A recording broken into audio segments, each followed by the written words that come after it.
मुल्तान में हामिद मीर का पीछा किसने किया? दिलखराश वाकया, अहमद शाह के भाई की वफात कैसे हुई? अजमल जामी ने अब तक की सबसे बड़ी खबर दे दी। Senior anchor person Ajmal Jami ने अपने व्लॉग में गुफ्तगू करते हुए बताया कि रमजानुल मुबारक के प्रोग्राम्स में वसीम बादामी साहब के साथ नजर आने वाला वो मासूम प्यारा और शरारती सा बच्चा अहमद शाह का छोटा भाई उमर शाह अब अफसोस के साथ कहना पड़ता है कि अचानक इस दुनिया से रुखसत हो गया है। उन्होंने कहा कि वसीम बादामी की एक वीडियो भी मंजरेआम पर आई जिसमें वो बता रहे थे कि रात गए उमर को कैद हुई जो इसके फेफड़ों में चली गई थी। इसके नतीजे में इसकी ऑक्सीजन की सतह शदीद मुतासिर हुई और फिर उसे दिल का दौरा पड़ा। बदकिस्मती से वो जानवर न हो सका। अजमल जामी ने मजीद कहा कि उमर शाह निहायत प्यारा और मासूम बच्चा था और इसकी तबीयत बहुत शरारती थी। उसका बड़ा भाई अहमद शाह तो खास तौर पर उस वक्त बहुत मशहूर हुआ जब वो कहा करता था, पीछे तो देखो, पीछे तो देखो, पीछे। उमर शाह की शख्सियत निहायत सादा,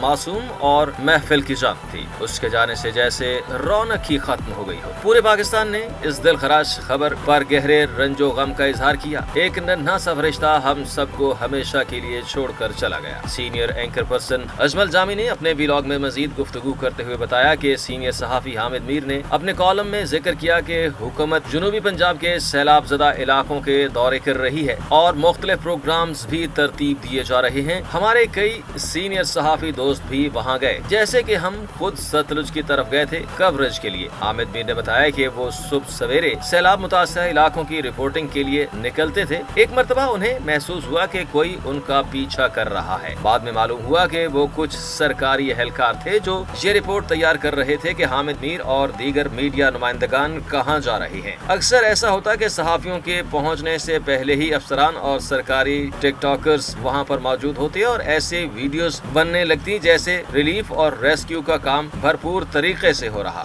हामिद मीर ने कहा कि उन्हें अपनी निगरानी से कोई मसला नहीं। जब वो एक जिले से दूसरे जिले में जाते तो वायरलेस के जरिए इत्तला दी जाती थी, मगर सवाल ये है कि जब इतने सारे अफसरान मौजूद थे तो उनकी तवज्जो मुतासिरीन की मदद पर होनी चाहिए थी, न कि सहाफियों की निगरानी पर। यही सूरत हाल सिर्फ पंजाब तक महदूद नहीं, खैबर पख्तूनख्वा में भी यही हाल था। जहां भी commissioner, deputy commissioner, assistant commissioner और एसपी साहिबान मौजूद होते, उनके साथ साथ सरकारी टिकटॉकर्स भी सरगर्म नजर आते। अजमल जामी के मुताबिक हामिद मीर ने वजाहत की कि उन्हें इन टिकटॉकर्स से कोई जाती मसला नहीं है। अगर हुकूमत और सरकारी इदारे सोशल मीडिया पर अपनी कारकर्दगी दिखाना चाहते हैं तो जरूर दिखाएं, लेकिन अक्सर मुकामात पर अफसरान और सियासतदान सिर्फ अदाकारी करते दिखाई दिए। मुख्तलिफ महकमों के लोग नजर आते थे, लेकिन जैसे ही सहाफी वहां से रुखसत होते इंतजामिया के चेहरों से मसनूई मुस्कुराहट गायब हो जाती। अजमल जामी का कहना था कि हामिद मीर ने रेस्क्यू 1122 को खिराजे तहसीन पेश किया कि उनके वसाइल कम होने के बावजूद वो मुसलसल दिन रात काम कर रहे थे और उनके पास कोई टिकटॉकर्स नहीं थे।